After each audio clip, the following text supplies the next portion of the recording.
Hello and welcome. मैं हूं पराग छापेकर जो आपको बताता है बॉक्स ऑफिस पर रिलीज हुई फिल्मों का हाल।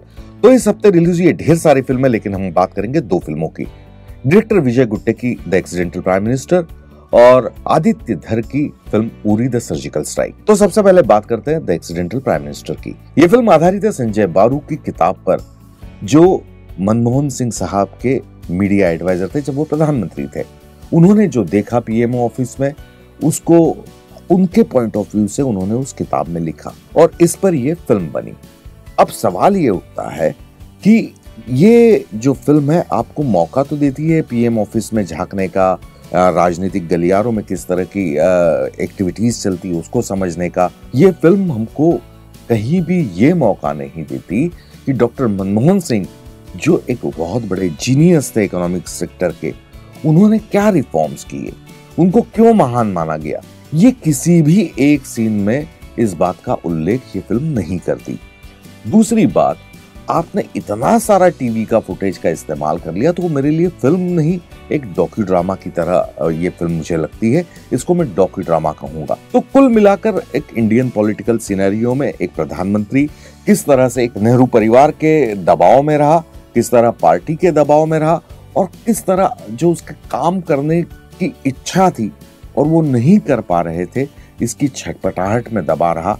इसको बहुत खूबसूरती से देखने का मौका हमको ये फिल्म देती है।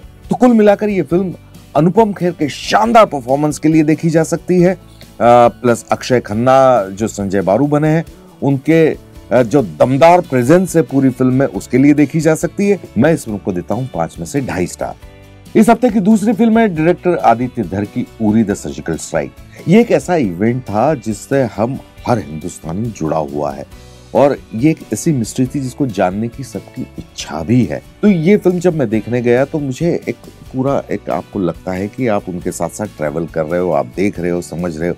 लेकिन इसमें जो सबसे बड़ा ड्रॉबैक मुझे नजर आया कि कहीं पर ये इमोशनली मुझे टच नहीं करती। आप भारतीय सेना की बात कर रहे हैं, भारतीय शहीदों की बात कर रहे हैं, आप सबसे जो हिंदुस्तान का पहला स्टेप जिसको कहे सर्जिकल स्ट्राइक आपने क्रॉस बॉर्डर किया, आप उसकी बात कर रहे हो। उसके बावजूद अगर मुझ में वो देशभक्ति का जज्बा नहीं जाग रहा है, वो शहीदों को लेके मेरी आंखें नम नहीं हो रही है। लेकिन उरी मुझे बहुत ज्यादा पसंद नहीं आई, मैं बहुत ज्यादा इंतजार कर रहा था। परफॉर्मेंस की बात करूं तो विकी कौशल और यामी गौतम, इन दोनों ने ही बहुत अच्छा परफॉर्म किया। उरी द सर्जिकल स्ट्राइक, हाँ, एक घटना के तौर पर आप जानना चाहें, देखना चाहें तो आप जा सकते हैं, लेकिन ये फिल्म में भी वो ग्रेटनेस नहीं है, वो ग्रैंडर नहीं है। तो कुल मिलाकर इस फिल्म को मैं देता हूं 5 में से 2.5 स्टार।